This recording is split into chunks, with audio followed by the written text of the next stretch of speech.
All right. So, shalom and welcome. Good to see you all here. And good to see so many new members joining up as well. All praise to the Most High. You know, I love each and every one of you, and it's just amazing being able to gather and fellowship with all of you. So, today we're going to continue our reading through the book of Enoch and study. And it'll be chapters 31. And we'll go to whenever. Don't really have a stopping point, but I do have a few different versions of the book I will be using here to show on screen. Let me actually share my screen. Shalom, everybody. Hey, Shalom.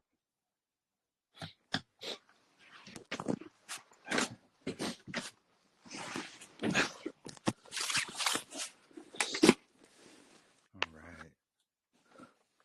So yeah, if you don't mind muting your mic there, brother, it just causes feedback every now and then.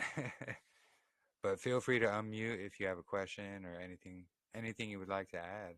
Feel free. And that goes for everybody, you know. If you have something you would like to add, feel free. If you see something, feel free.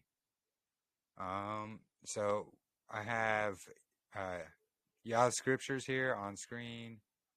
I also have this book of Enoch. It's the book of Enoch with references to scriptures.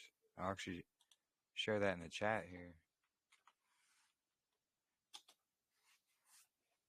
And actually the link to this is also in the article I'd written in the section about proving the Book of Jubilees and Enoch. But it's pretty cool. So not all the chapters are going to have cross references, but this next one will. And I also have the God Cultures PDF of Enoch here, what we're reading through. I don't agree with everything he says here, but you know, there's some pretty interesting notes that he takes, like the footnotes here on the side and things like that. So, but I think we might read from this one because this one is going to give us the scriptural references right there, and then it'll show them on the bottom as well, which is really cool. So actually, before we start, let me say a prayer, and then we'll get right into it. Father Abba Yahuah, we come to you in prayer to ask for your guidance and your blessings as we read and we study through your word. Please help us to understand and see your truths that you want us to see, and help us to understand all the connections that lead straight back to you, Father. And I want to pray for blessings and protection for all of those who are struggling through the trials and tribulations, whatever it may be. We all need your help and we all need your strength. Please help us all to endure to the end. And I wanted to just say thank you for this fellowship, and it's such a blessing, and just being able to come together with so many like-minded. You know, it's what we strive to be, you know, come together in your name, Father, just to seek out your truths. And it's such a blessing. And we know where two or more are gathered, you are there. And we could truly feel that here in our fellowship. So all praise to you. And I pray to you in the name of Yahushua HaMashiach. And let it be so.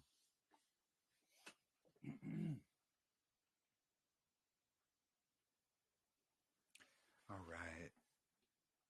So we'll be continuing here, starting with chapter 31 from the book of Enoch. And this one is a really quick one. So, and I saw another mountain on which there were trees, and there flowed out water, and there flowed out from it, as it were, nectar, whose name is Styrax and Gilbanum. And beyond this mountain I saw another mountain, and on it there were aloe trees, and those trees were full of a fruit, which is like an almond and is hard. And when they take this fruit, it is better than any fragrance.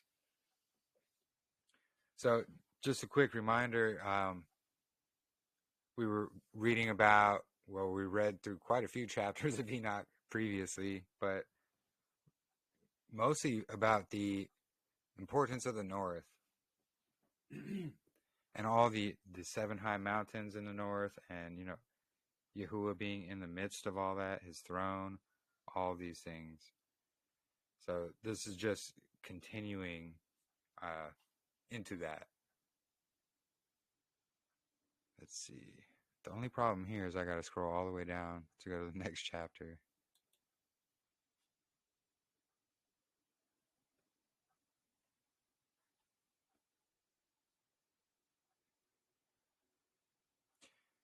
So the book of Enoch, chapter 32. And this is going to be from the R.H. Charles version. Let me get rid of this ad here.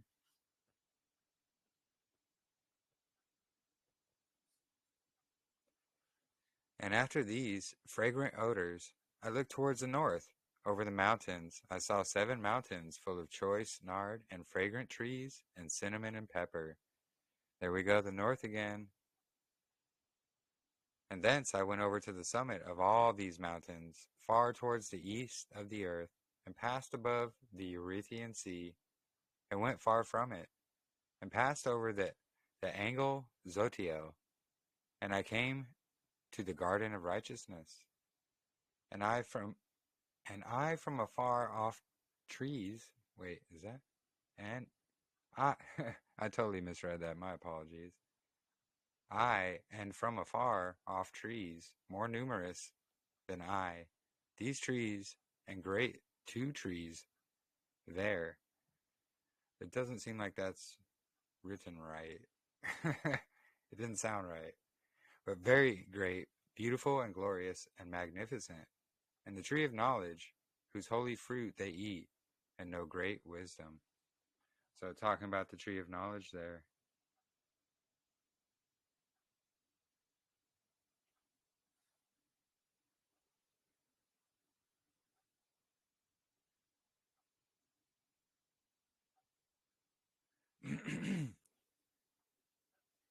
So,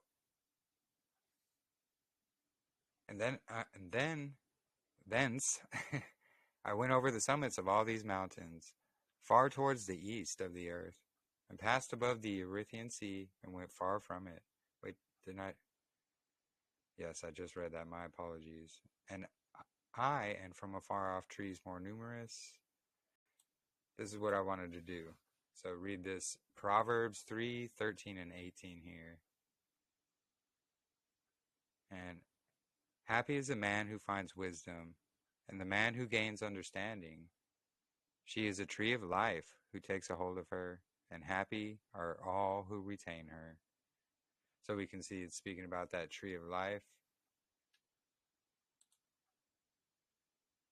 And that tree in height, like the fir, and its leaves are like those of the carob tree, and its fruit is like clusters of the vine, very beautiful, and the fragrance of the tree penetrates far.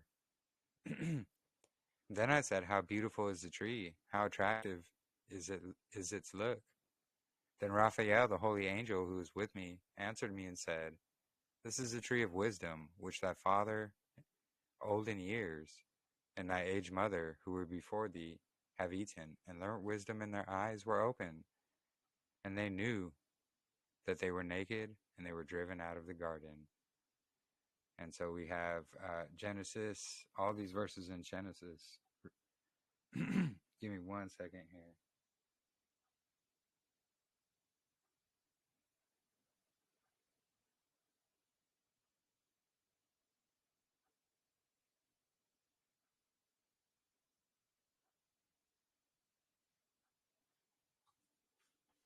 All right, so Genesis 2, chapter 2, verses 8 and 9. So life in Yahuwah's garden. So Yahuwah Elohim planted a garden eastward in Eden, And there he put the man who he formed. And out of the ground Yahuah Elohim made every tree grow that is pleasant to the sight and good for food. And the tree of life was also in the midst of the garden, and the tree of the knowledge of good and evil. And Genesis, again, chapter 2, verses 16 and 17. And Yahuah Elohim commanded the man, saying, Of every tree of the garden you may eat freely, but of the tree of knowledge of good and evil you shall not eat. For in that day you eat of it, you shall surely die. And chapter 3, verses 2 through 7.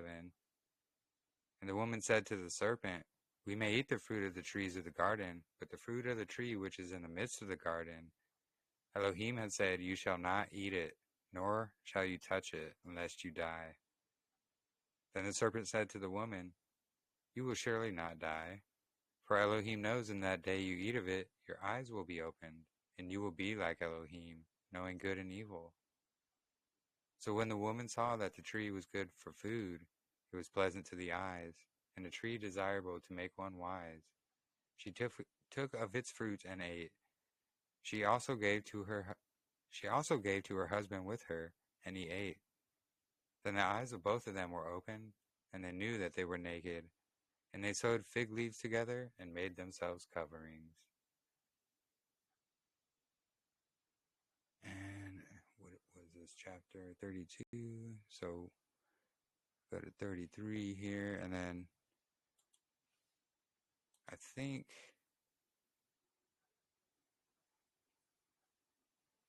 so. Yeah, it's talking about the Garden of Eden. I just wanted to kind of cross-reference here.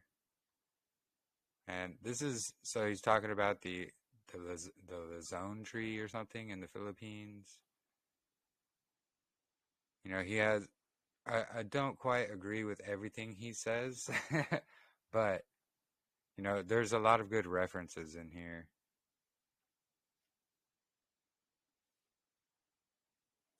And yet, he's talking about the trees and the things, and we could see the type of map it is here. Of course, our true realm. But we could see, at least this is my understanding, is so east, the garden, I believe, would be somewhere in the north. That's what I don't agree with about him about, but it's okay if you disagree. But to the east of the garden would be the land of Israel and all that, you know, where the Dead Sea Scrolls and such are found. That's why I believe that land was specifically chosen, because Adam and Eve were expelled to the east of the garden, and then Abraham was given that land in the east, and I believe that that's that land there.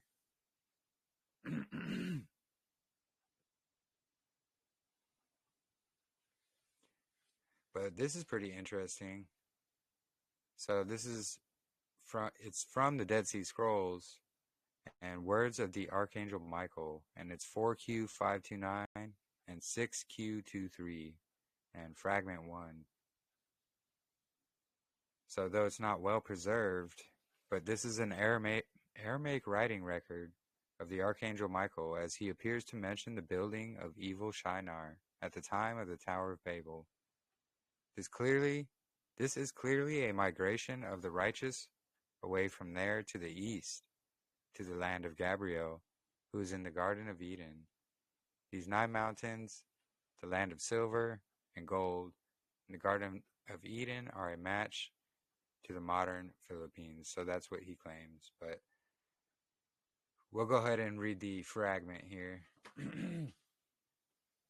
So the words of the book, which Michael addressed to the angels, he said, I found there divisions of fire, and I saw there 9 mountains, 2 to the east, 2 to the west, and 2 to the north, and 2 to the south.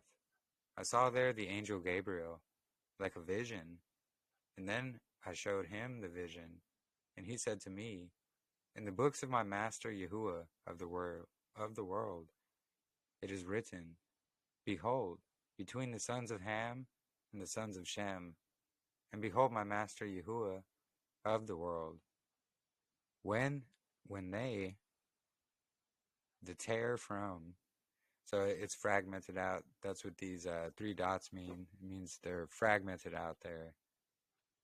And behold, the city was built to the name of my master, Yahuah of the world, and there everything that is evil will be done before my master, Yahuah of the world. And my master, Yahuah of the world, will remember his creation. And my master, Yahuah of the world, will be merciful to him, and to him the man will be in favor.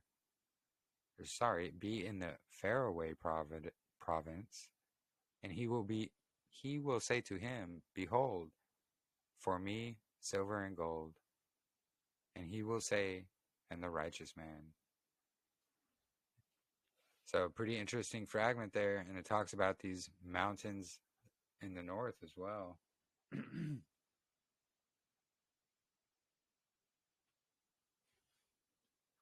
you're blowing up chat there, Sumi.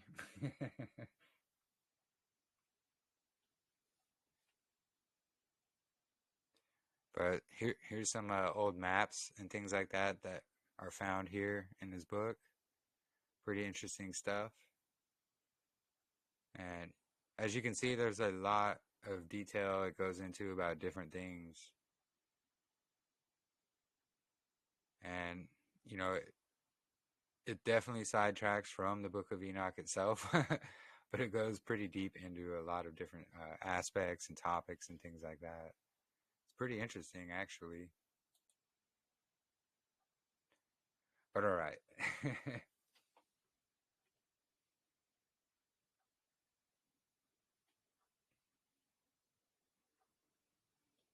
Yeah, Behemoth is from the land, exactly. Okay, so chapter 33.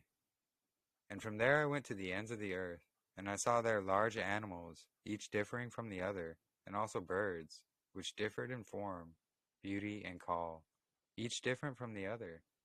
And to the east of these animals I saw the ends of the earth, on which heaven rests, and the open gates of heaven. And I saw how the stars of heaven come out, and counted the gates of which they come, and wrote down all their outlets for each one individually according to their number, and their names according to their constellations, and their positions, their times, their months, as the angel Uriel who was with me showed me.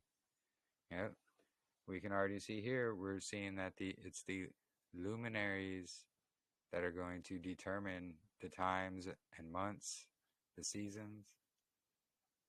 But we have Psalms 147, 4 through 5, and Ben Sirach, or Ecclesiasticus, 43, 9 through 10.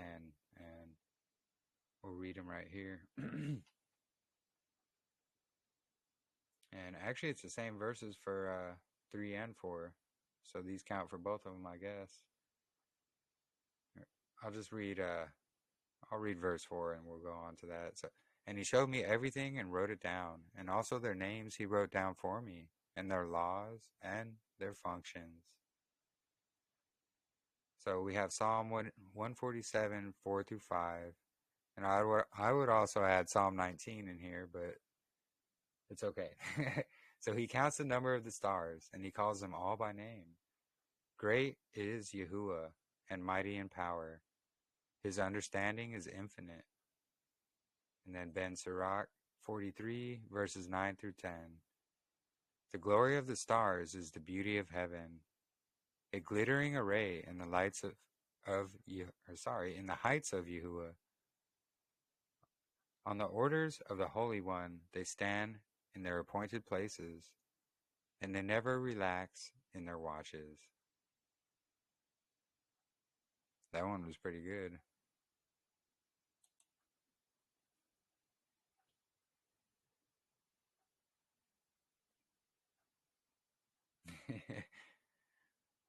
Well, maybe Sumi and Faith can come on and talk about Behemoth and Leviathan here after this.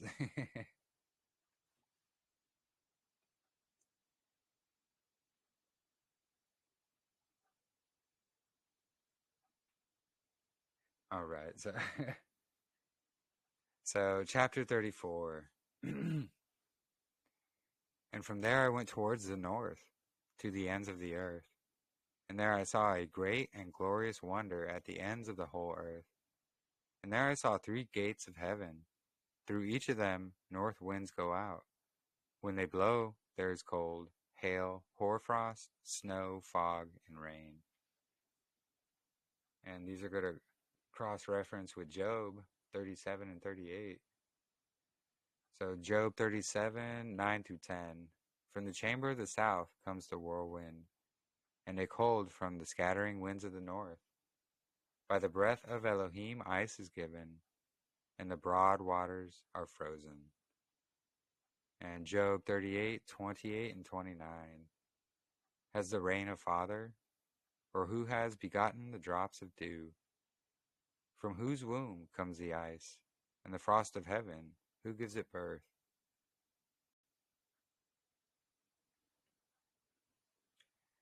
And from one gate it blows for good, but when they blow through the other 2 gates, it's with force, and it brings torment over the earth, and they blow with force. And Ben Sirach 39:28. So there are winds created for vengeance, and in their anger they can dislodge mountains. On the day of reckoning, they will pour out their strength and calm the anger of their maker. Wow.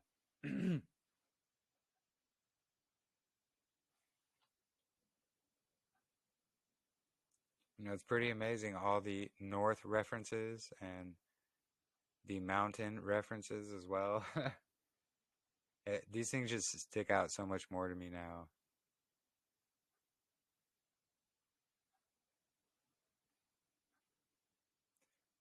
Right.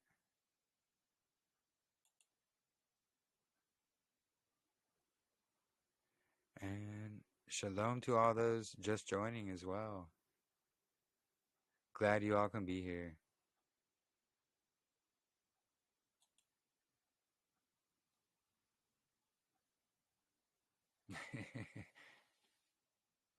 Yeah, for real, Sumi, you're going to have to start talking about that here. And then chapter 35 is just one verse here. And from there I went towards the west, to the ends of the earth. And I saw there, as I saw in the east, 3 open gates, as many gates and as many outlets. Oh, the north being a key. Oh, yes, I agree.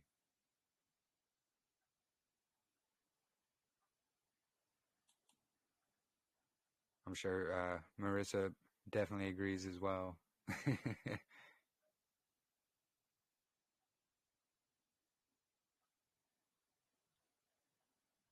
So chapter 36. And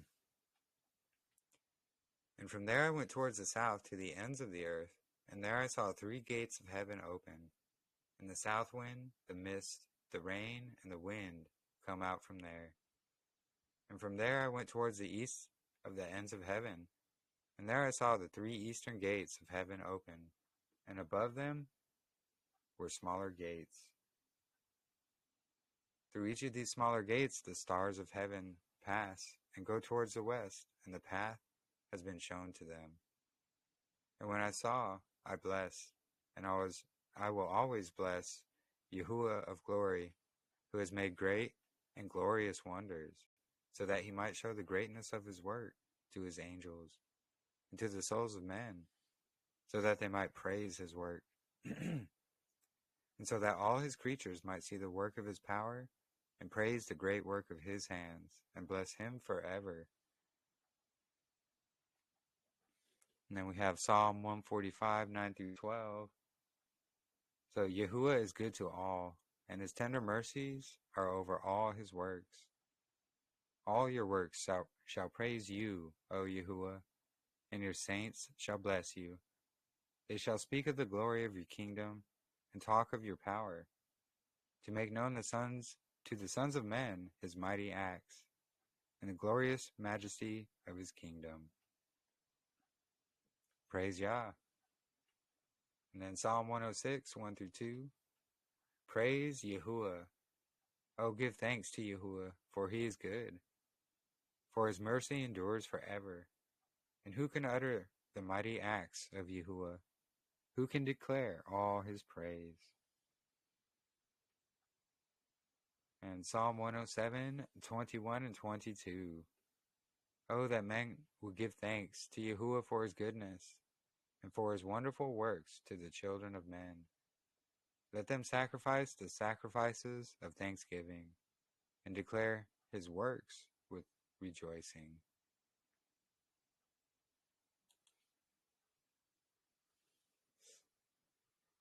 And I'm not sure if they have, what are we, on 37? Oh yeah, so chapter 33, on the footnotes here, it says Enoch suggests he saw beyond Antarctica, essentially the firmament. Yes.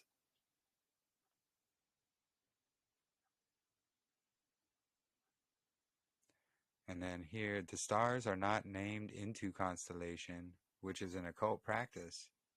Yahuah, as expressed by Enoch, knows the individual name of every star. They have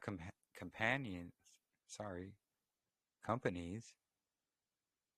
I thought it was companions, but companies, but those certainly not named for fallen angels and their offspring, which is astrology. Yeah, so there's a difference between, Yahuah's Mazaroth and astrology, things like that.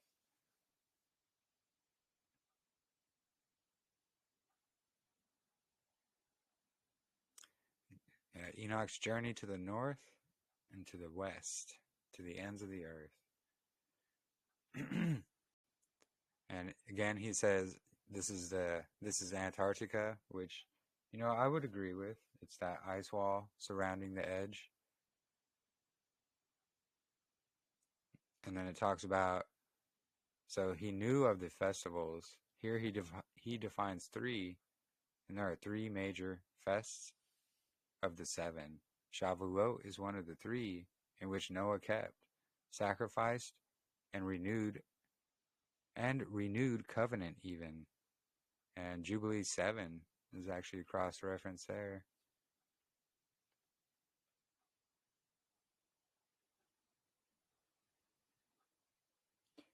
Yeah, for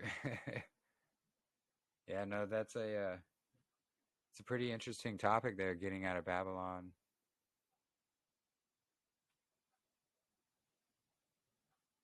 And then it goes into more, which portals, what he was seeing, and things like that, the shape of our realm.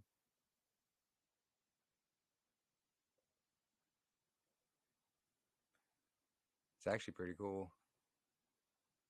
And then, so we read that. We're on chapter 37. And it's pretty cool because Jubilees 4:17 goes more into this. And it has a lot of these cross references as well, which is pretty cool.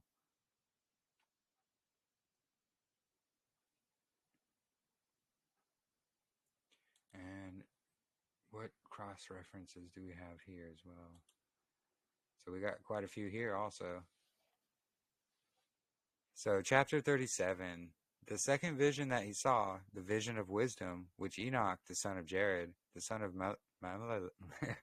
Malaleel, the son of Canaan, the son of Enosh, the son of Seth, the son of Adam, saw.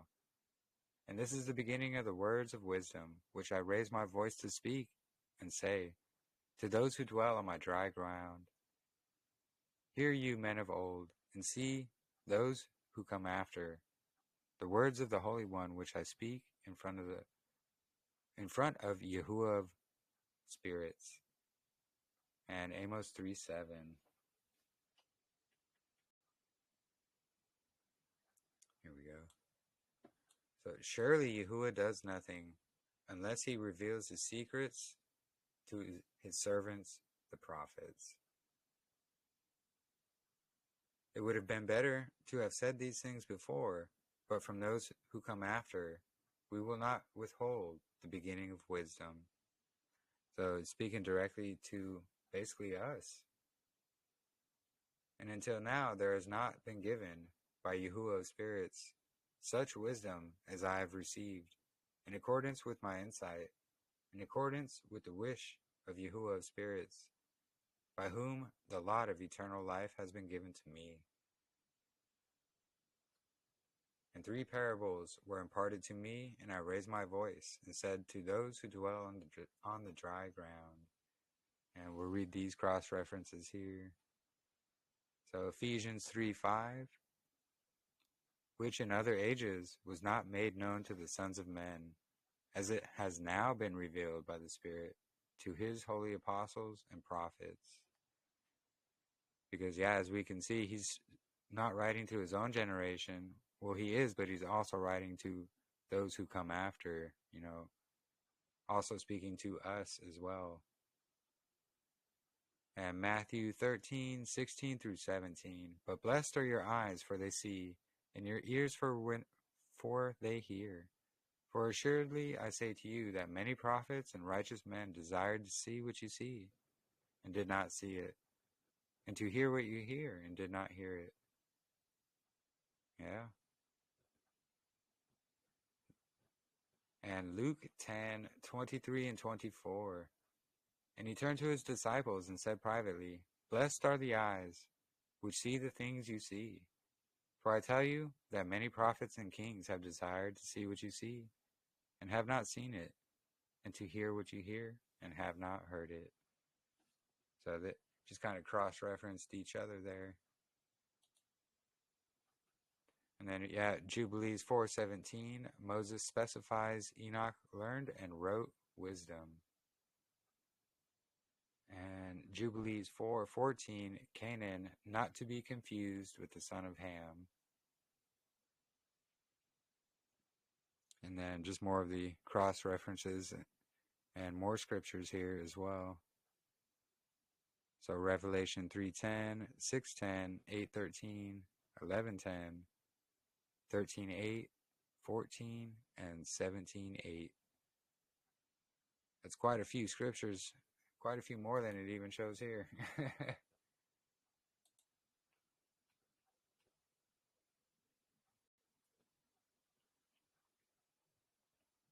And then here, so chapters 38 through 44 is describing, well, he calls it the first parable, but this first chapter here, 38, is the coming judgment of the wicked, talking about Judgment Day. And if anybody wants to add anything, feel free, or if you see anything or anything sticks out, jump on in. Maybe we should just read it from right here and then go back and check the cross references. Let's see.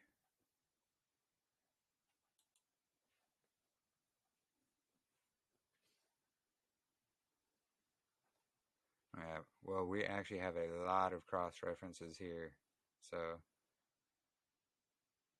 here we'll just continue right here. Chapter 38. The first parable, when the community of the righteous appears, and the sinners are judged for their sins, and are driven from the face of the dry ground.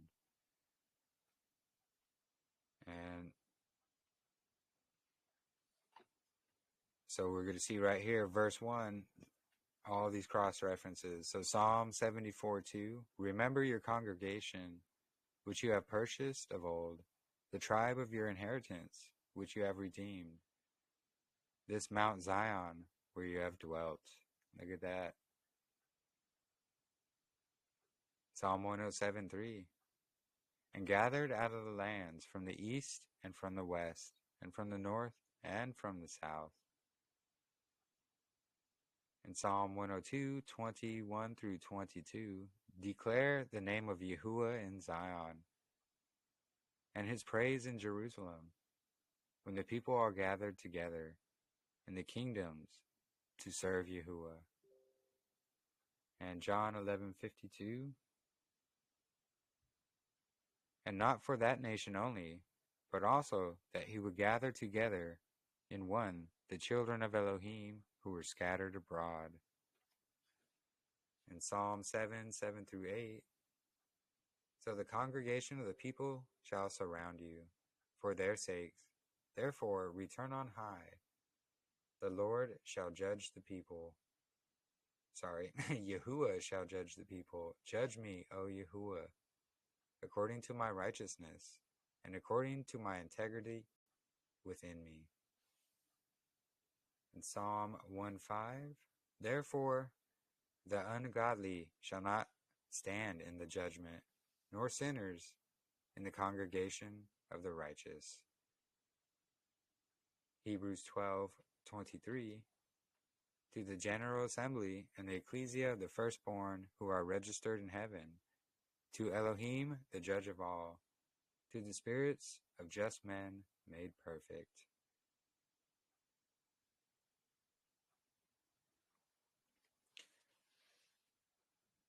All right, so back up to verse 2.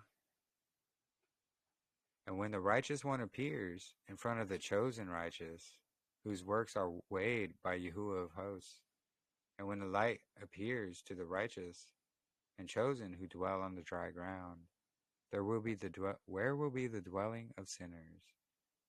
And notice right here he speaks about the righteous one, and that's Messiah. And where will be the resting place of those who denied Yahuah of spirits?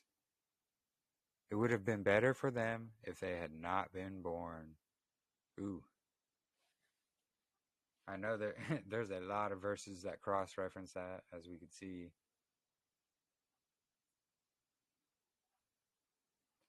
Let's see.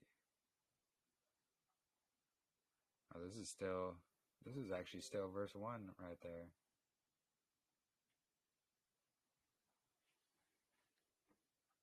So back to verse 1 here with these cross-references. So speaking about the sinners that are judged from their sins. And this is Jeremiah 25:31. And noise will come to the ends of the earth, for Yahuah has a controversy with the nations, and he will plead his case with all flesh, and he will give those who are wicked to the sword, says Yahuah. Jeremiah 46:10. For this is the day of Yahuah of hosts, a day of vengeance, that he may avenge himself on his adversaries, and the sword shall devour. It shall be satiated and made drunk with their blood. For Yahuah, Elohim of hosts, has a sacrifice in the north country by the river Euphrates. Interesting. Did you get that one, Sister Marissa? Jeremiah 46:10.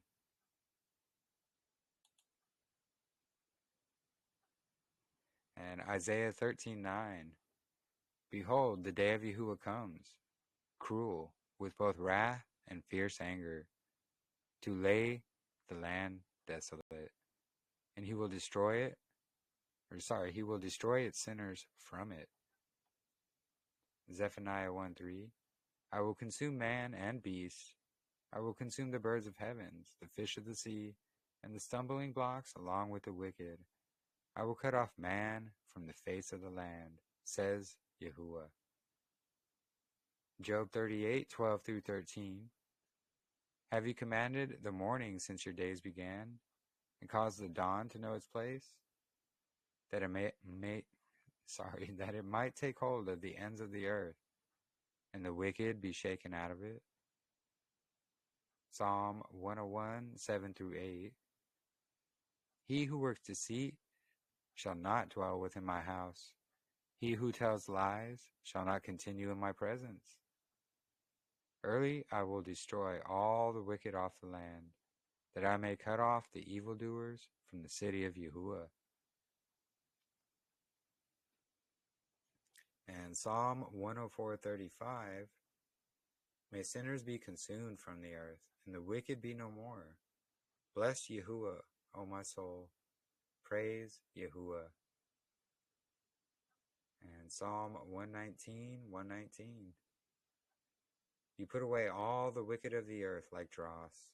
Therefore I love your testimonies. And look at that. More about testimonies and how important they are. Proverbs 2:22. But the wicked will be cut off from the earth, and the unfaithful will be uprooted from it. A lot of, unfortunately, a lot of unfaithfulness in the Torah body, and we will all be judged for our works, And Proverbs 10:30, the righteous will never be removed, but the wicked will not inhabit the earth. And so we're on verse 2, which we read as well. And let's see how many we got here. Quite a bit. This will be a whole study on its own. Man. So, let's see.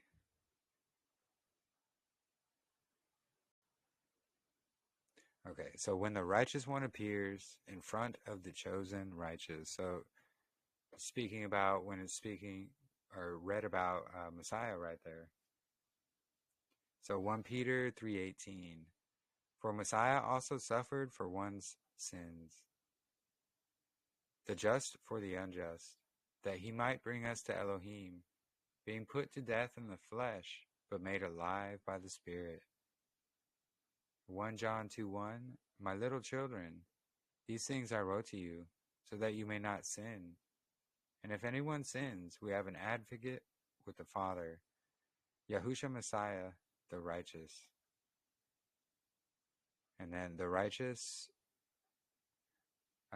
speaking about Messiah, a lamb without blemish and without spot. So 1 Peter 1:19, but the precious blood of Messiah, as of a lamb without blemish and without spot. Hebrews 9:14, how much more shall the blood of Messiah, who through the eternal Ruach offered himself without spot to Elohim, cleanse your conscience from dead works to serve the living Elohim.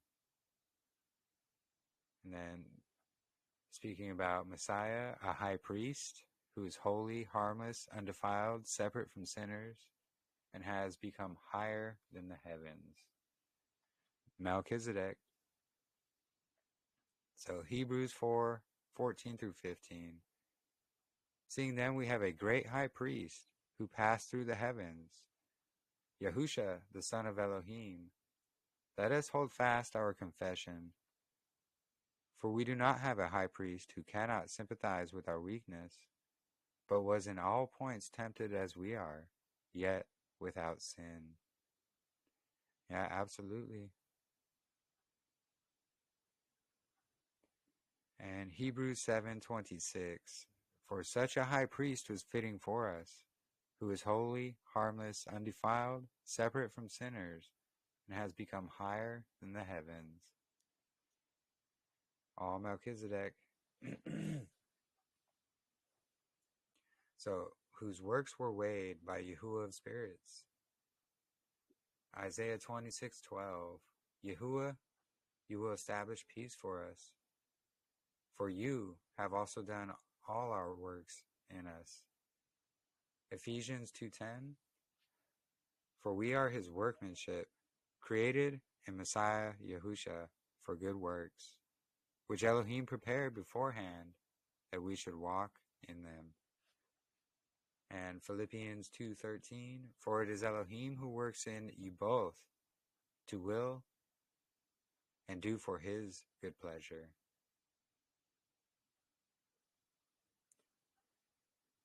And when light appears to the righteous and chosen who dwell on the dry ground. So Isaiah 51:4, listen to me, my people, and give ear to me, O my nation. For law will proceed from me, the Torah, and I will make my justice rest as a light of the people. His Torah is light. Psalm 36:9, for with you is the foundation of life, In your light we see light. Isaiah 2:5. O house of Jacob, come and let us walk in the light of Yahuah.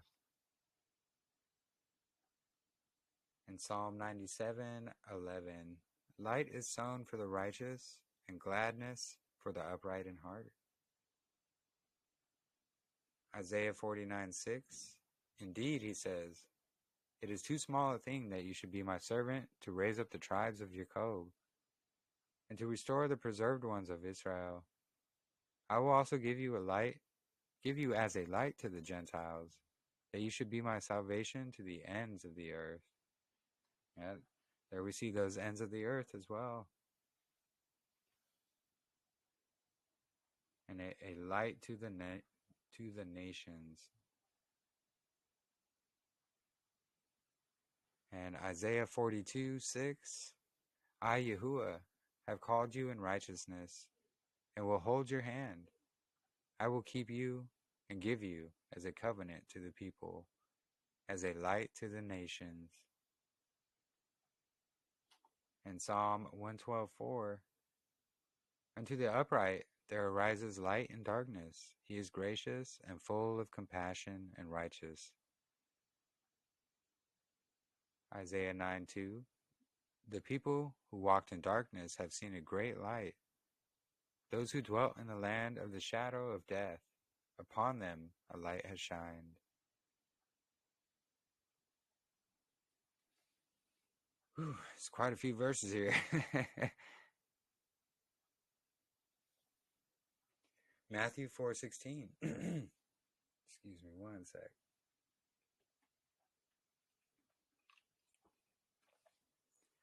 All right. So the people who sat in darkness have seen a great light. Oh, sorry. Just read that. Luke 1:78-79. Through the tender mercy of our Elohim, with which the dayspring from on high has visited us, to give light to those who sit in the darkness and the shadow of death, to guide our feet in the way of Shalom.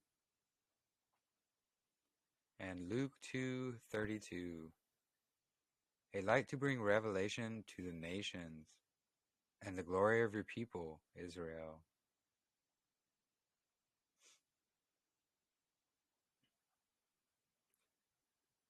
So John 1:1-5, and then 9-13. In the beginning was the Word, and the Word was with Elohim, and the Word was Elohim, and he was in the beginning with Elohim. All things were made through him, and without him nothing was made that was made. In him was life, and the life of the light of men. And the light shines in the darkness, and the darkness did not comprehend it. That was the true light, which gives light to every man coming into the world. He was in the world, and the world was made through him, and the world did not know him. He came to his own, and his own did not receive him. But as many as received him, to them he gave the right to become children of Elohim, to those who believe in his name, who were born not of blood, nor of the will of flesh, nor of the will of man, but of Elohim. That's a real good one actually there. And John 8:12, then Yahushua spoke to them again, saying, I am the light of the world. He who follows me shall not walk in darkness, but have the light of life. And John 12:46, I have come as a light into the world, that whoever believes in me should not abide in darkness. And how many more we got here? Just a few more.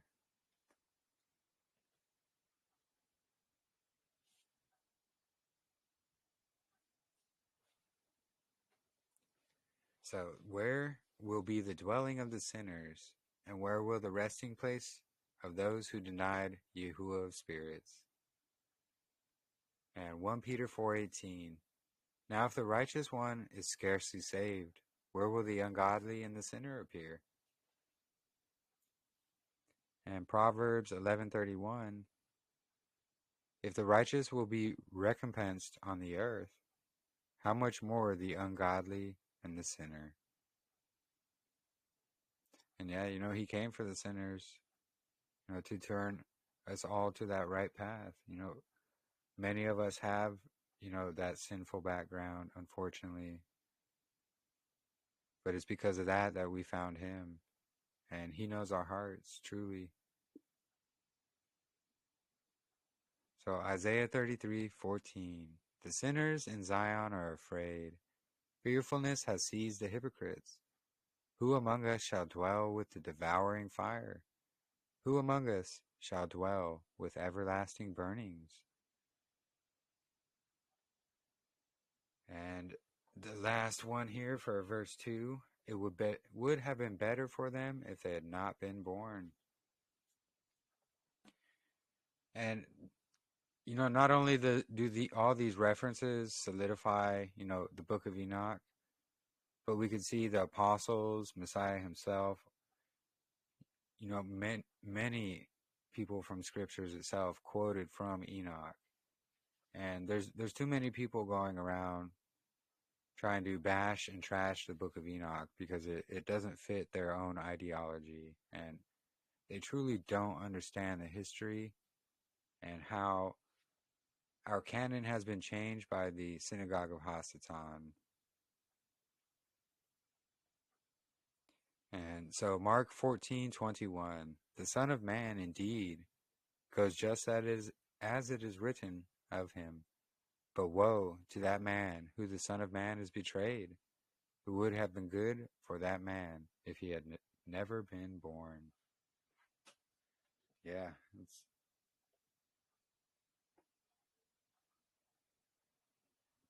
all right. So back up to continue reading through Enoch here. All right, where are we at? So we read 2. Now we'll read 3 and 4 here. And when the secrets of the righteous are revealed, the sinners will be judged, and the impious driven from the presence of the righteous and the chosen.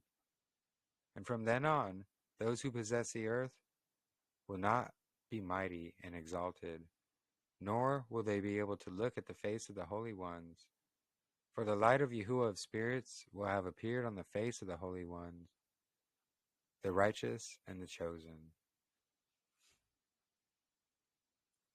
So, for verse 4 cross references.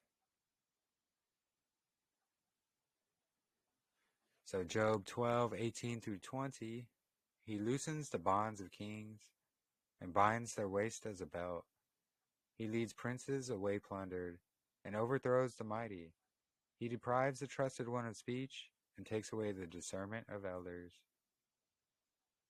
Isaiah 40:23, he brings the princes to nothing, and he makes the judges of the earth useless. And Ezekiel 7:24, therefore I will bring the worst of the Gentiles, and they will possess their houses. And I will cause the pomp of the strong to cease, and their holy places shall be defiled. And Luke 1:52, he has put down the mighty from their thrones, and exalted the lowly. And Revelation 6:14 through 16, then the sky receded as a scroll when it is rolled up, and every mountain and island was moved out of its place. And the kings of the earth, the great men, the rich men, the commanders, the mighty men, every slave and every free man hid themselves in the caves and in the rocks of the mountains, and said to the mountains and rocks, fall on us and hide us from the face of him who sits on the throne and from the wrath of the Lamb.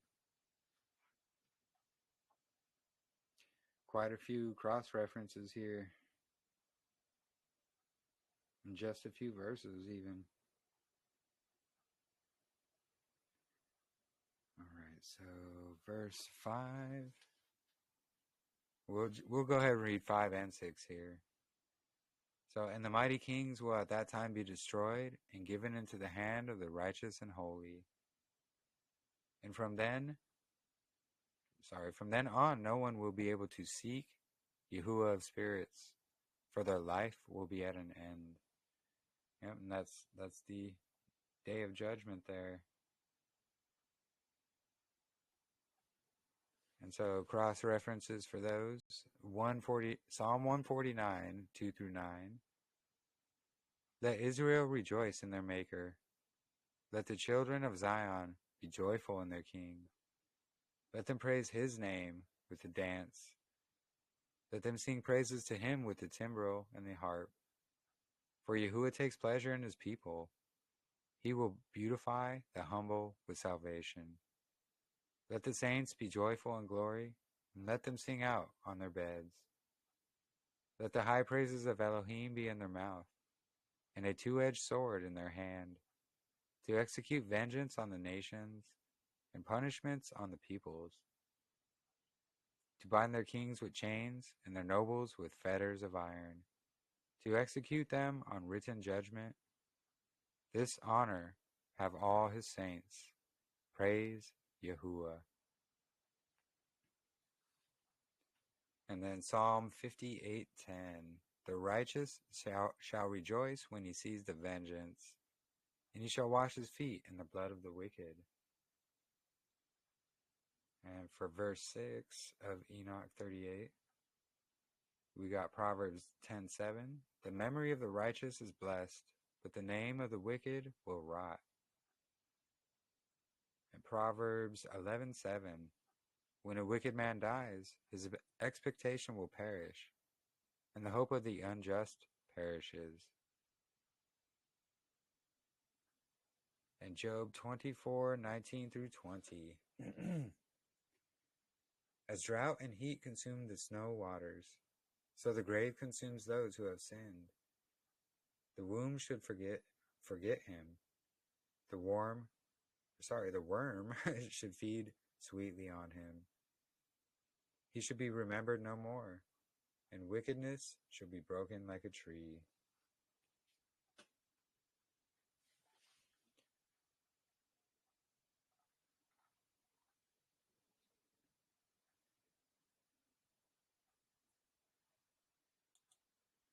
Let's see. We'll probably read up to chapter 40 here. We're almost there anyways. And, we have quite a few more cross-reference verses to go here. But is anything sticking out to anybody? Or does anybody have anything they'd like to add? Or if not, it's okay.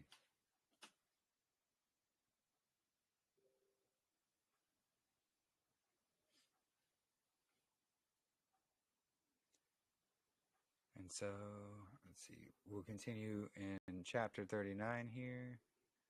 Looks like verse 6 is going to have quite a few cross references. And I think that's about it.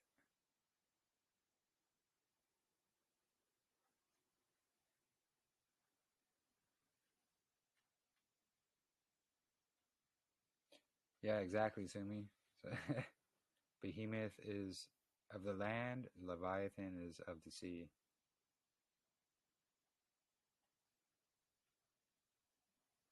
Yeah, bring that up, Sumi, if you want. We're almost done here.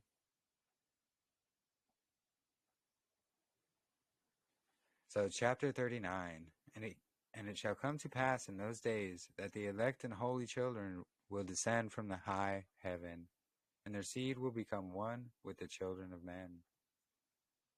And in those days Enoch receives books of zeal and wrath, and books of disquiet and expulsion, and mercy shall not be accorded to them, saith Yahuah of spirits. So speaking about the fallen angels. And in those days a whirlwind carried me off from the earth, and set me down at the end of heavens. For there I saw another vision, the dwelling places of the holy, and the resting place of the righteous. Here my eyes saw their dwellings with his righteous angels, and their resting places with the holy. And they petitioned and interceded and prayed for the children of men. And righteousness flowed before them as water, and mercy like dew upon the earth. Thus it is amongst them forever and ever. And in that place my eyes saw the elect one of righteousness and of faith, talking about Messiah. And I saw his dwelling place under the wings of Yahuah of spirits. And righteousness shall prevail in his days, and the righteous and elect shall be without number before him forever and ever. And let's go down to these cross references here. So this is for, and in that place my eye saw the elect one of the righteousness of faith. Malachi 4:2. But you who fear my name, the Son of Righteousness, shall arise with healing in his wings, and you shall go out and grow fat like stall-fed calves. Isaiah 50, excuse me.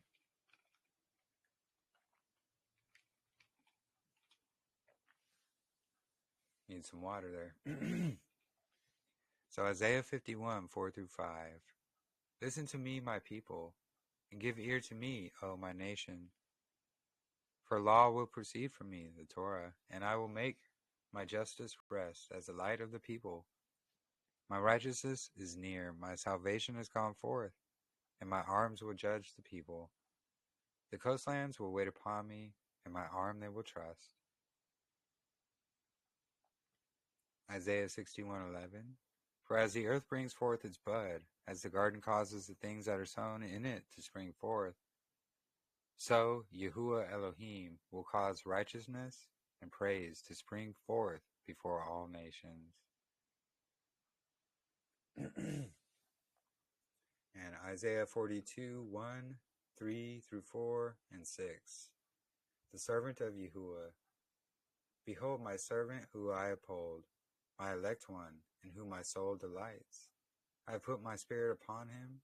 He will bring forth justice to the nations. A bruised reed he will not break, and smoking flax he will not quench. He will bring forth justice for truth. He will not fail or be discouraged until he establish justice in the earth, and the coastlands shall wait for his law, his Torah. I, Yahuah, have called you in righteousness, and I will hold your hand, and I will keep you and give you as a covenant to the people, as a light to the nations.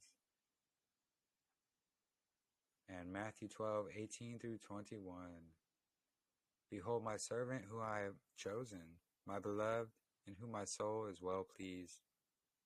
I will put my spirit upon him, and he will declare justice to the nations. He will not quarrel or cry out, nor will anyone hear his voice in the streets.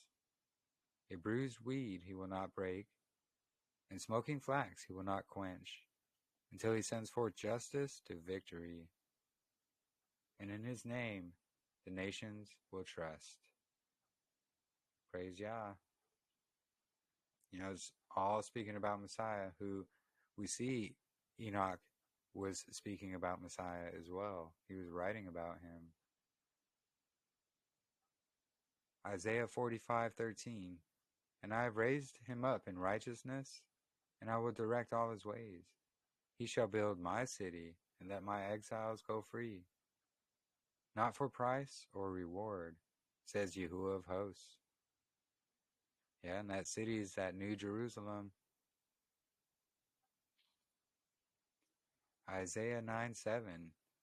Of the increase of his government and peace there will be no end, upon the throne of David and over his kingdom, to order it and establish it with judgment and justice, from that time forward, even forever.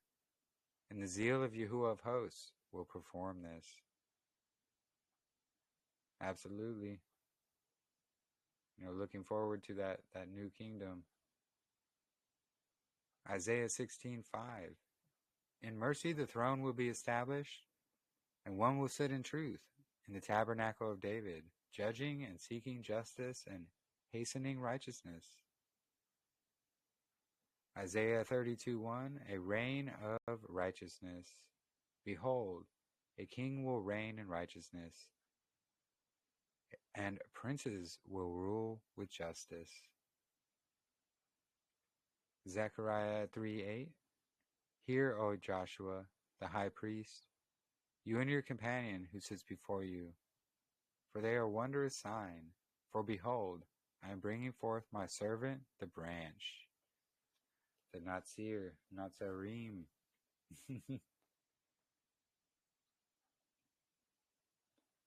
Jeremiah 23:5-6. And behold, the days are coming, says Yahuah, that I will raise to David a branch of righteousness. A king shall reign and prosper, and execute judgment on the righteousness in the earth. In his days Judah will be saved, and Israel will dwell safely. Now this is his name by which he will be called, Yahuah our righteousness. And Jeremiah 33:15-16. In those days, at that time, I will cause to grow up to David a branch of righteousness. He shall execute judgment and righteousness in the earth. And in those days Judah will be saved, and Jerusalem will dwell safely. And this is the name by which he shall be called, Yahuah our righteousness.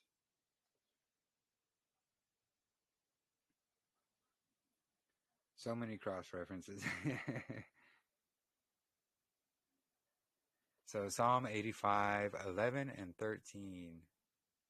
Truth shall spring up out of the earth, and righteousness shall look down from heaven. Righteousness will go before him, and shall make his footsteps our pathway. And Psalm 40:8-10. I delight to do your will, O my Elohim, and your Torah is within my heart. I have proclaimed the good news of the righteousness in the great assembly. Indeed, I do not restrain my lips, O Yahuah. You yourself know. I have not hidden your righteousness within my heart, and I have declared your faithfulness and your salvation. I have not concealed your loving kindness and your truth from the great assembly. And Psalm 72:1-2. Give the king your judgments, O Elohim, and your righteousness to the king's son. He will judge your people with righteousness, and your poor with justice.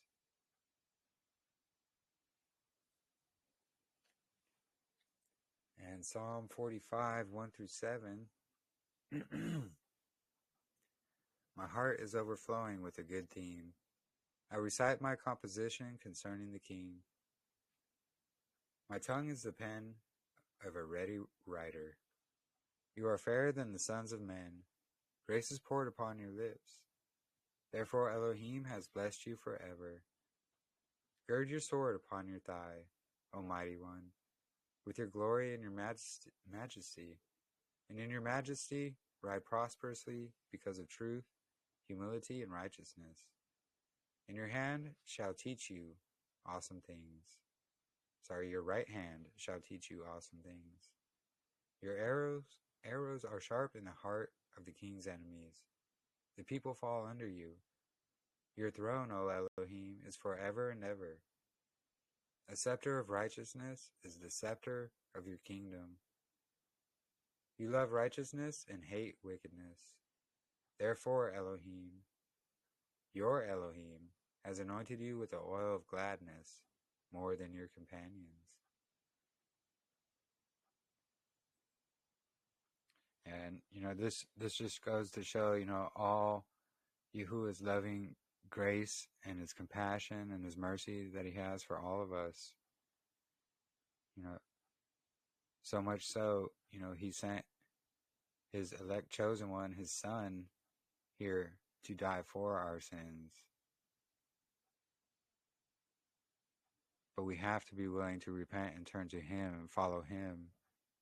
Have a strong foundation in his word and understand the books that contain his word are not only in in the 66 book canon that man has set, but all these other books as well. Test everything for yourself and follow no man, really. Because, as you can see, this one verse here, it has all these different cross references, and it's really the same throughout the entire book of Enoch. And there's a lot of places, even Daniel is referencing what Enoch is saying, things like that. And we'll definitely get to all that as well. Let me continue here. So Hebrews 1, 8 through 9. But to the Son he says, your throne, O Elohim, is forever and ever. The scepter of righteousness is the scepter of your kingdom. You have loved righteousness and hated lawlessness. Therefore Elohim, your Elohim, has anointed you with the oil of gladness more than your companions. I think I just read that, sorry. But the elect one of righteousness and faith, David, a branch of righteousness, a king, shall reign and prosper, and execute judgment and righteousness in the earth.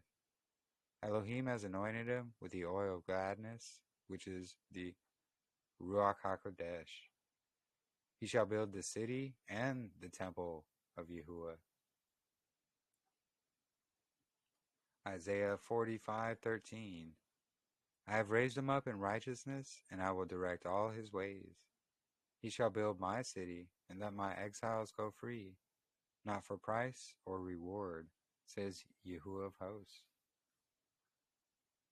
Zechariah 6:12 and 13. Then speak to him, saying, thus says Yahuah of hosts, saying, behold the man whose name is the branch. From his place he shall branch out. And he shall build the temple of Yahuah. And yes, he shall build the temple of Yahuah. He shall bear the glory, and shall sit and rule on his throne. So he shall be a priest on his throne, and the council of peace shall be between them both. And he's the king and high priest of Melchizedek order.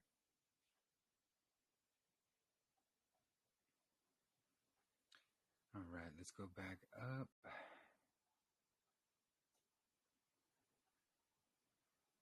So we just read 6, so 7, and so 7 of Enoch 39. And all the righteous and elect before him shall be strong as fiery lights, and their mouth shall be full of blessing, and their lips extol the name of Yahuah of spirits. And righteousness before him shall never fail, and uprightness shall never fail before him. And I wish, so we'll read these cross references after we get finished here. There I wish to dwell, and my spirit longed for that dwelling place. And there, heretofore, I haven't seen this word before. And there heretofore hath been my portion. For so it has it been established concerning me before Yahuah of spirits.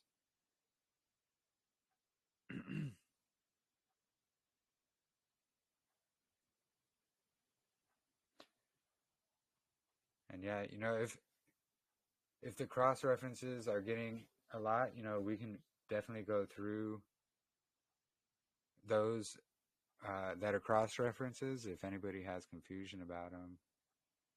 I know it can kind of be a bit overwhelming with all these different cross references here.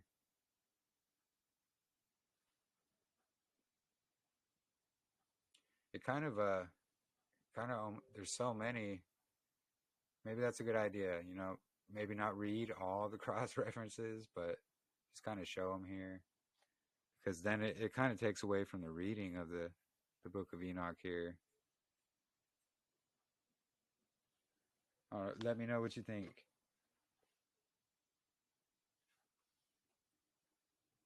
I think that sounds good. I think that if we have a question or something, that would work better, and Enoch might be more fluid. Yeah, exactly. I'm gonna go hoarse by the time we're done. Yeah, I know that I'm already feeling it. Like, Yeah. yeah, just a lot of cross references here, and yeah, I've been drinking water the whole time. But yeah, and yeah, even that too. If anybody else wants to read as well, but yeah, I think we'll do it like that. I'll read it from here, and then you can see the cross references, and if anybody wants to go into them deeper, we can do that as well. Because yeah, reading this many cross references kind of takes away from from the whole reading of the chapter.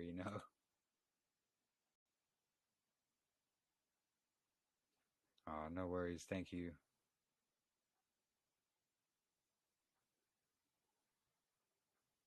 All right. So,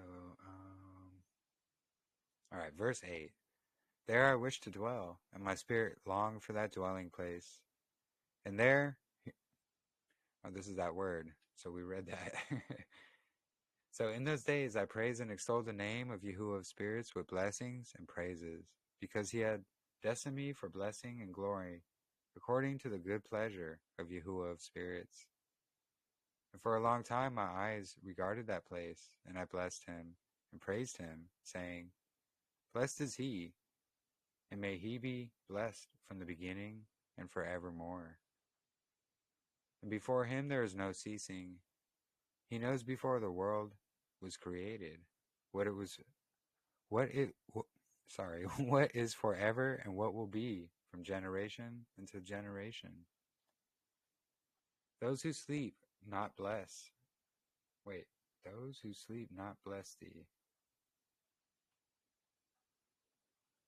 Those who sleep not bless thee. They stand before your glory and bless, praise and extol, saying, Holy, holy, holy is Yahuah of spirit.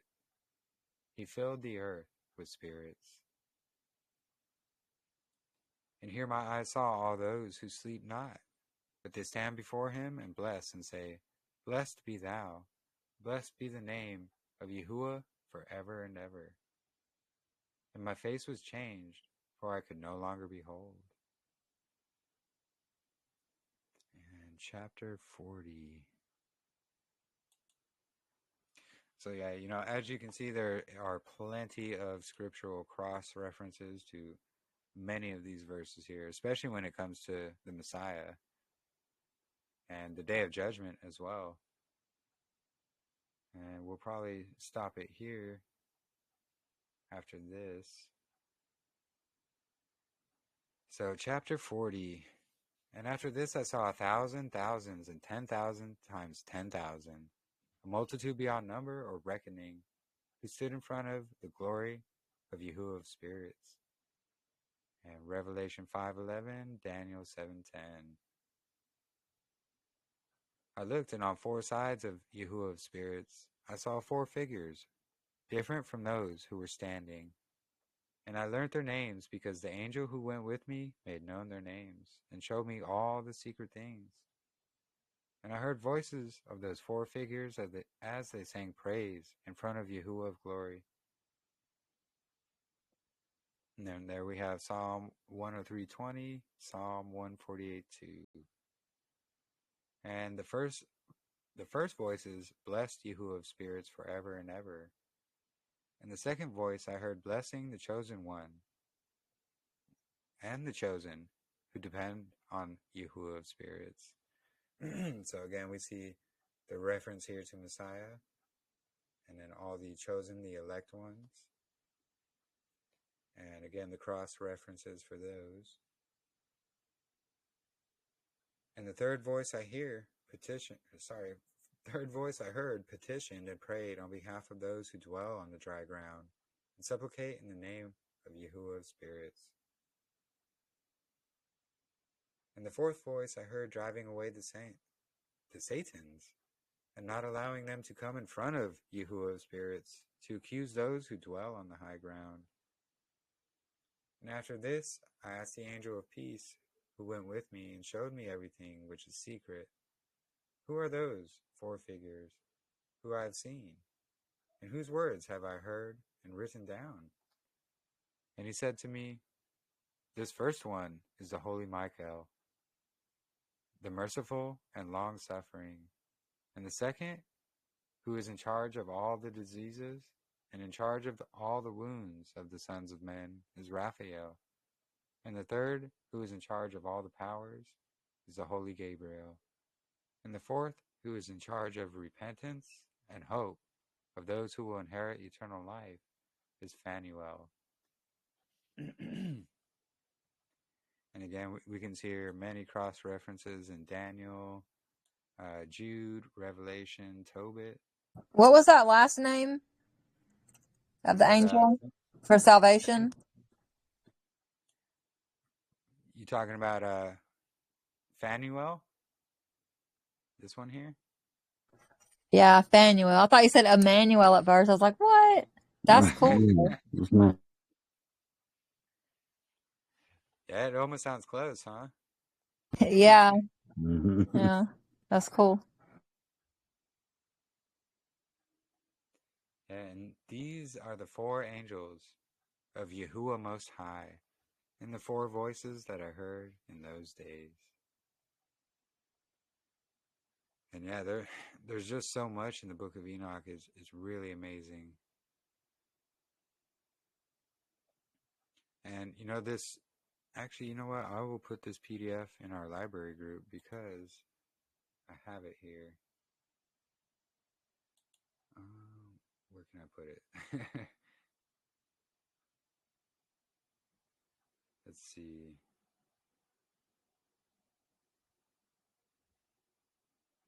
Yeah, because it's a PDF. I just downloaded it off God Culture's website, but I could put it here in the tab so it makes it easier to find and download if you want.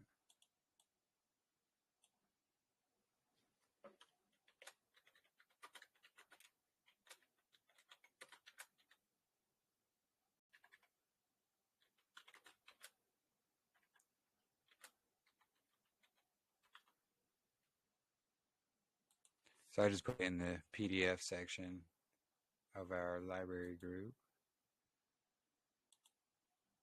But yeah, so as we can see, you know, the book of Enoch is absolutely legit. You know, it's very important and foundational for the calendar itself.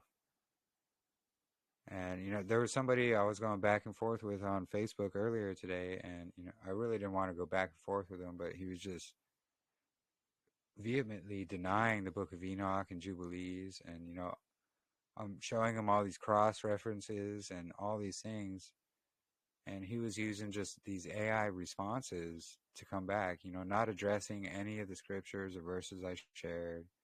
He was just very unfruitful. So, you know, he had earned a block from me. So, but there's just so many people out there like that, you know, that they just want to deny these books, and, you know, they've barely even read them, if they've read them at all.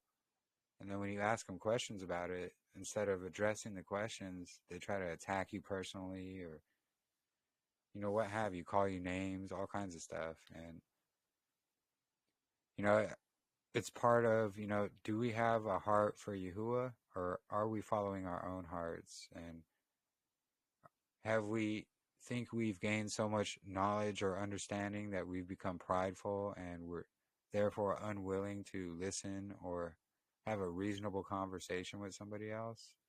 We just have to demand that we're always correct, and, you know, you're always wrong, I'm always right. No, that's not how we should be at all. And sadly, there's just so much of that going around on Facebook. You know, mocking, scoffing, saying, I'm right, you're wrong. Well, what happened to reasoning together through scriptures? What happened to loving each other? You know, agreeing to disagree. You know, we don't have to agree on absolutely everything. And yes, exactly, Marissa. You know, everybody has somebody or something to bring to the table. We all have a different piece of that giant puzzle. And, you know, if we're out there just bashing and trashing other people, just demanding that we're correct, you know, we're going to be held accountable for that as well. You know, that's not how Messiah treated anybody. You know, these people just going around with like baseball bats, basically hitting everybody over the head with things. You know, you ask them a simple question and they come back and like attack you personally. It's like, hey, I just asked a question, man. Why are you bringing it to personal attacks? And man, it's truly the Wild West out there. You know, there's a lot of tares posing as wheat. Or yeah, that as well, making quote unquote generalized posts that are clearly pointed at somebody. You know, man, and you know they like to single people out as well. You know, or single a group out and just make everything all about attacking that group. And it's like, well, you know, why is that the case? Why are we just pointing out individuals or groups and then just attacking them constantly? Like, that's not what we're supposed to do. We're supposed to be spreading his truth, you know, studying it out. You know, what if we are wrong? We gotta think about it like that as well. Yeah, absolutely. Ears are stopped to truth. That cult mentality. Yeah, we don't wrestle with flesh. And it definitely feels like that at times. Yes, it absolutely does. And, you know, honestly, I can say that I've learned, you know, people who are like that, they need to be cut off. Like I can love you, but from afar. Like if you're going to have a bad attitude, a just, you know, prideful spirit, just always wanting to be right, I'm sorry. You're going to have to go that way, and I'm going to stay this way on this path. So, yeah, it really is arrogant. You know, that's why I don't go on Facebook too much. Although lately I started to go on more just to post truth. And I'm not there to argue or fight or bash or trash anybody. I just want to share what I've learned throughout my studies. Yeah, we need to die to our flesh.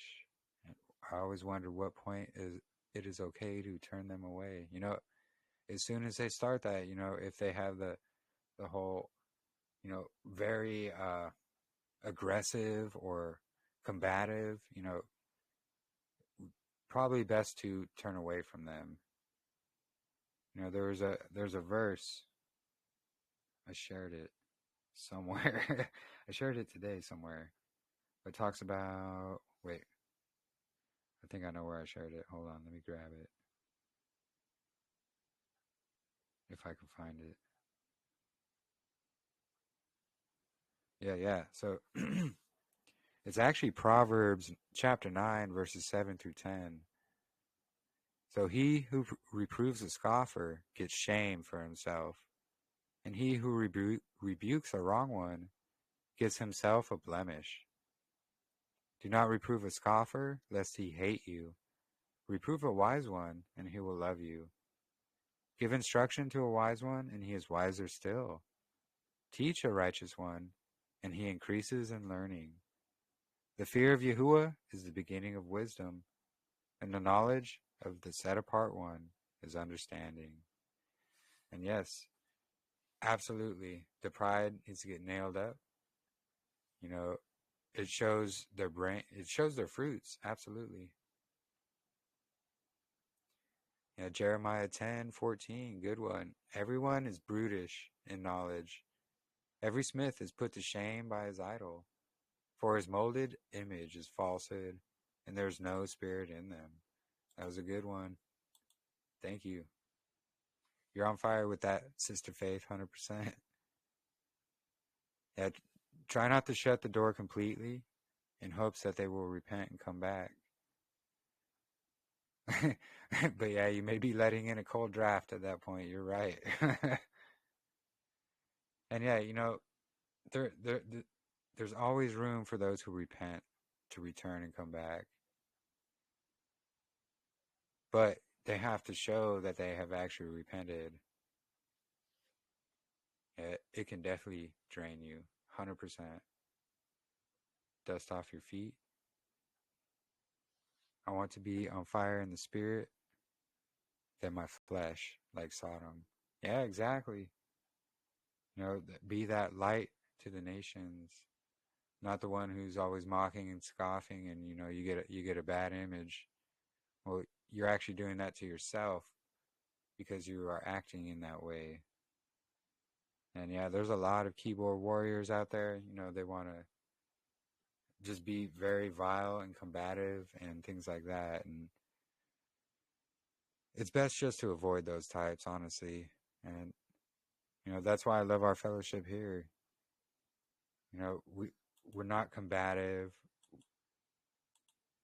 Sure, we don't agree about absolutely everything, but that doesn't stop us from still studying and learning and fellowshipping together. Like I said before, if it can be backed up with scriptures, no matter how you see it, it should be looked into deeper. It's all the stuff that's not backed by scriptures and just wooing words of men and deceitful language and just all of these things, all of that should be avoided.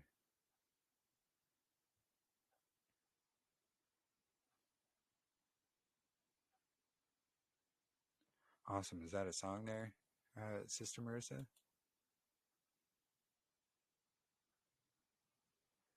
Awesome. Yeah, Hosea 4:6. My people have perished for a lack of knowledge, because you have rejected knowledge. I reject you from being Kohen from me, a priest. Since you have forgotten the Torah of your Elohim, I also forget your children.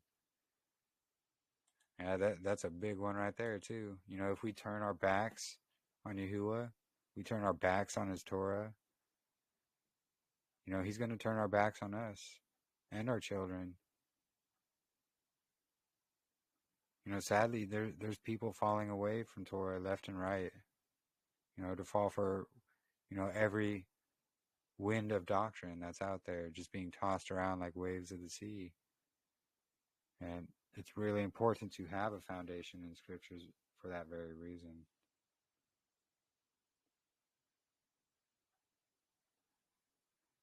What we reject can affect even those that come after us. Yeah, exactly.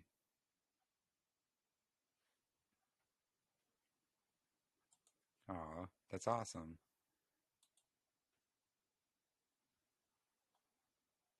Well, it looks like you picked the right song there, Marissa. Speaking of that, would you like to play a song? If you're able? If not, it's all good. Oh, you just want me to play that one?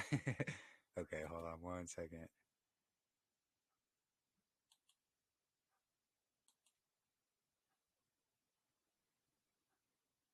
Let me get it on screen here. Actually, let this commercial play. Okay, give me 1 second.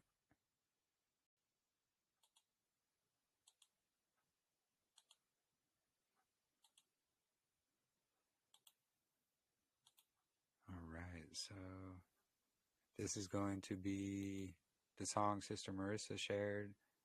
Sarah Lieberman, Fire of Your Spirit. And they'll probably try to give me a copyright for it, but whatever. It's all good. But here, let me mute my mic and I'll play it.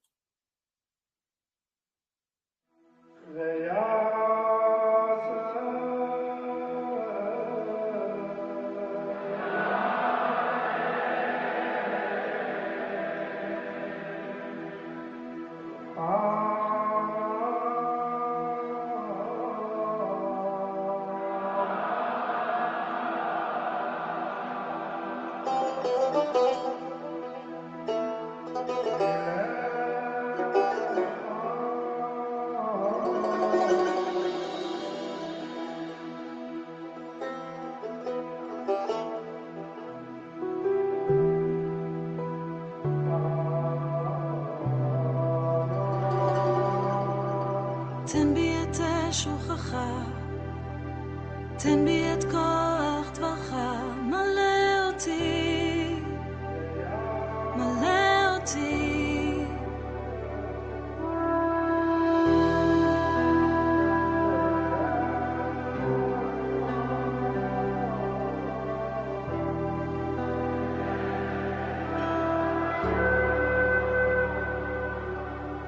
תן בי את אש רוחך, תן בי את כוח דברך, מלא אותי, מלא אותי. אני יכול לפני כס אלוהים, הרומם את שמך מעל כל שם. אין כמוך אדוני באלים, מלא אותי, מלא אותי.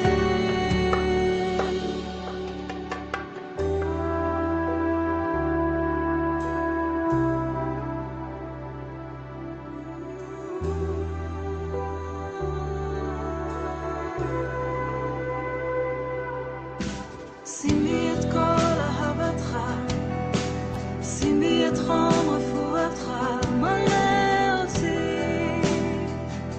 מלא אותי. שים בי את כל אהבתך, שים בי את חום רפואתך, מלא אותי, מלא אותי. אני יכול לפני כס אלוהים, הרומם את שמך מעל כל שם. אין כמוך אדוני באלים, דמך מטהר, דמך משחרר, דמך מטהר, דמך משחרר, דמך מטהר, דמך משחרר אותי.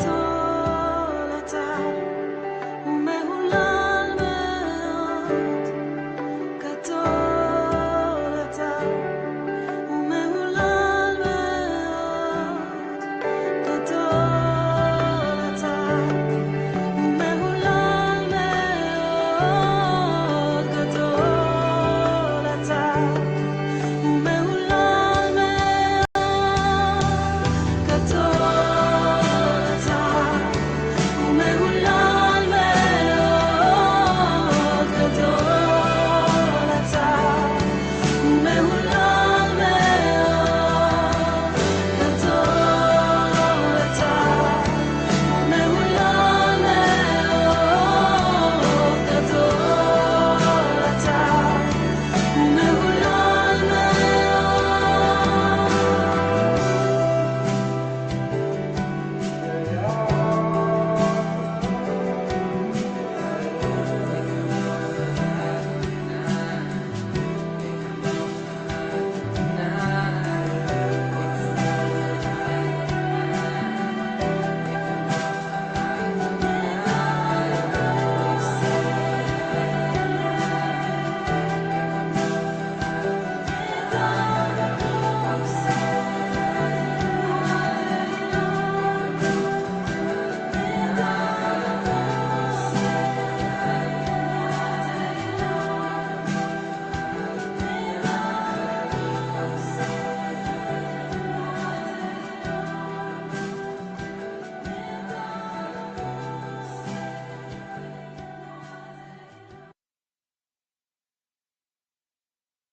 Beautiful song. Thank you for sharing, Sister Marissa.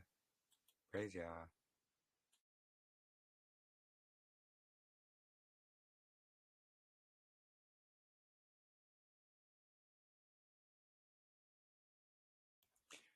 So yeah, great fellowship today. If anybody has anything they'd like to add before we sign off here for this evening, feel free.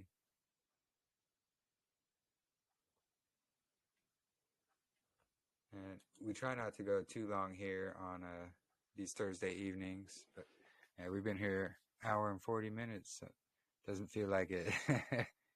Maybe it does with all those cross references, but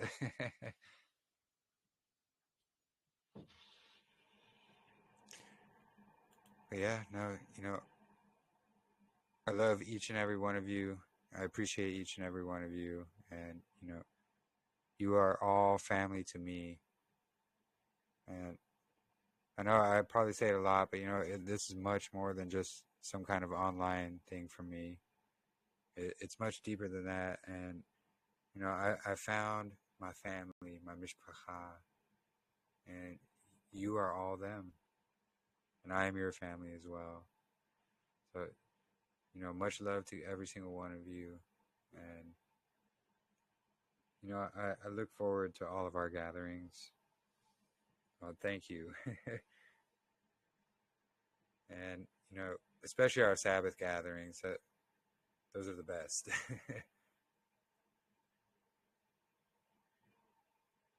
Yeah, much love to all you as well. And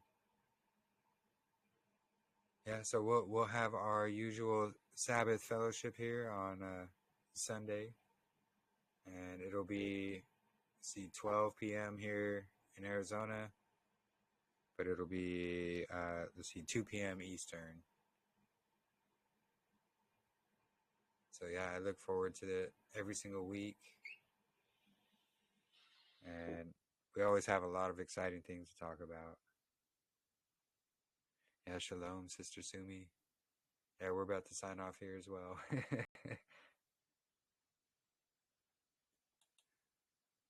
But yeah, no, thank you all for joining. Much love, much barakah. And we will see you all on Sunday afternoon. And I appreciate you all, and thank you all for joining.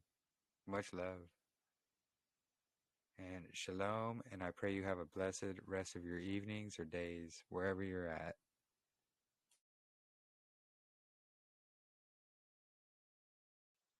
Shalom.